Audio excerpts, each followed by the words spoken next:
Here's an interesting, but small portion of a podcast featuring Kelly and Joe Atwill. The title of the podcast is Trump Indictment and Trans-Terrorism. And then as far as the Trump indictment, I mean, I don't know, if you read it, it's just the most poorly written thing I've ever seen in my life. It makes absolutely no sense. There's not even a train of thought you can follow, really, in the thing. And I suspect Trump will be convicted. It's a new Manhattan jury. Yeah, and I think that, we really might be in a theatrical porn movie. I have said, for a long time, I think we haven't seen the last of Stormy Daniels, and I would be amazed if they don't have some kind of video, just any sort of picture whatsoever. That will be the money shot, to use an expression, in terms of this whole thing. So what is the purpose of this? I mean, why would they, bother with something this ridiculous? In terms of the polls, Trump got an enormous boost, right? So just as a political strategy, it's completely stupid. But, you have to look beyond that into what really is the purpose of these things. And these are, as I see them, just psychological constructions. And here, this will promote pornography. I mean, she is a porn star. Yeah, it's more of that nonsense. Same with the Clinton and the Lewinsky thing. That everyone basically is in a porn movie, including the President of the United States. So this is, the ultimate purpose of this. It's just a way to, do as thou wilt is the whole of the law, to quote Aleister Crowley. And so, this is what is being represented to the public here, that if you are an honest married couple trying to be faithful and raise a family, you are just preposterous. You don't fit into the modern TikTok world, which is a porn world. It's a porn movie. And so that's really the message of this. And, it's a sad thing because, you have to think about like a first grader, right? Say a first grader from a family that has a Christian background. Let's just take this as a type of a child. Now, this child is obviously hearing things about the transgender movement. Every public school it's a meme. It just can't be avoided. So this is being presented to him as possibly a normal version of reality. We'll talk about this later, but I'm just talking about the mind of like a 6-year-old. And then this comes along where, well, what is the former president up to?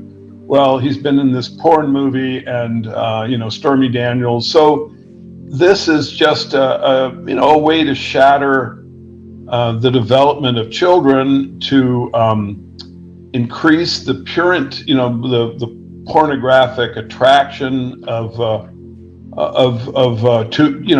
young males, and to just continually hammer away at the sexual restraint and delayed gratification that is absolutely necessary for the production of families, children, and of course is the way that the best life can be obtained for a human. But all of that has been attacked ever since the authoritarian personality and even before.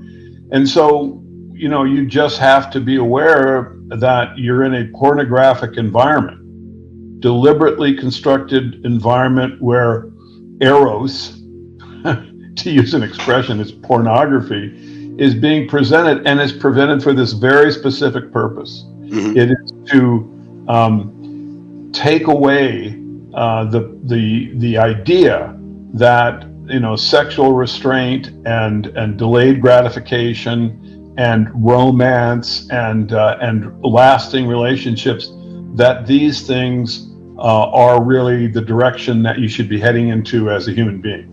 The direction, that's a bad decision. Where you want to go is listen to the person doing, transvestite story hour. What is that person's sexual perspective? What does your president say about transvestites? We'll talk about Biden's quote. What does Trump? He pretends to be, like a family man, but he's in a porn movie, for heaven's sake. So these are all, in my opinion, constructed theatrical events, and they're all just for the purpose of shattering the mind of the European. If you can have the technical capability to ban TikTok in the United States, then you could ban pornography. Right. There Right? you go. Because An algorithm can do that.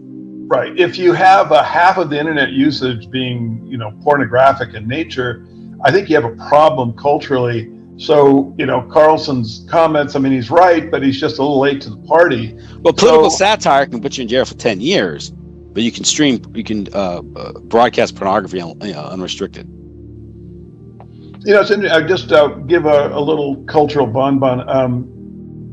I've noticed that some women they've made this position that they want the person, a male that they're going to date, to basically swear or assert that they're not a blogger, that they won't end up with their sex life either described verbally or visually on the internet, because it's become so common now. If you look at TikTok, it's just so routine that obviously women who are thinking about a long-term relationship eventually, they can understand that these pornographic episodes that get online, even if it was just a one-time situation, this could follow them forever. This could be something that could really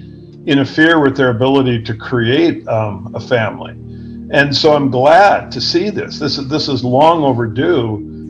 There should be kind of like a prenup to dating at this point, wherein you just have an agreement to not have anything which would end up on the internet that occurs between you.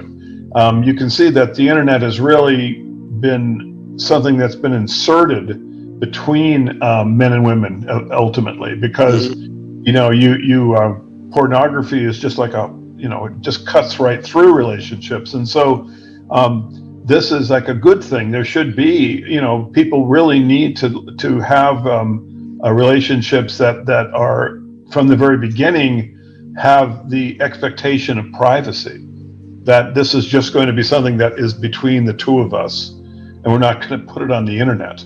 So I'm glad that this is happening. And again, this is the kind of extreme localism. This would be something that kind of culture could be developed, in a small town. People should have public meetings about this in towns, about, we really want to have a future for this town. We want to have real relationships created. There is this problem, this internet problem of pornography. How can we give information to, people who are entering into, the age where romance could begin, give them the tools. You see my point. Instead of, drag queen story hour, you really need to be giving kids what they need is a wholesome romance story hour. You see what I mean? This is what children should be exposed to. When you expose them to drag queens, what possible? I'm sorry. What possible benefit could be imagined by doing that to a child? It's obviously grooming. You have to remember this. The question is not. Which is bizarre to begin with. But the question is, why does a drag queen want to get in front of children and talk about his sex life? Yes. What is the purpose for that individual?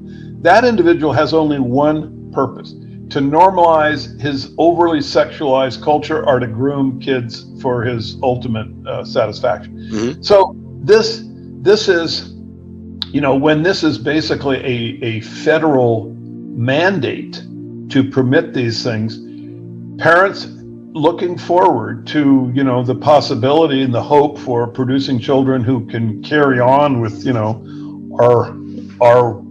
our biology, our ancestry, our ethnicity, our culture.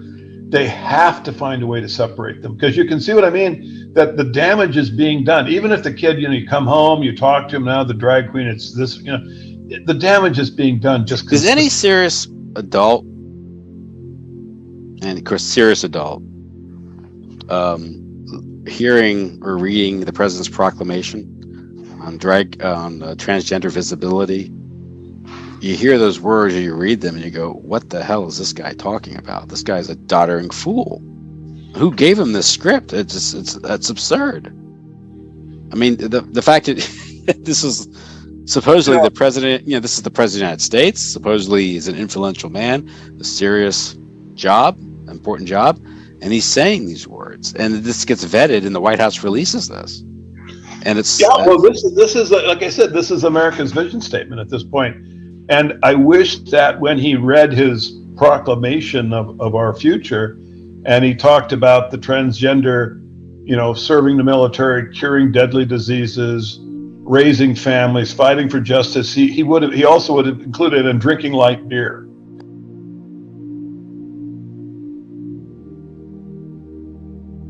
Leading the charge was President Joe Biden, who released this frankly absurd statement where he said, "The saddest part of this story is that it takes a foreign news service to tell us that our president is a nut.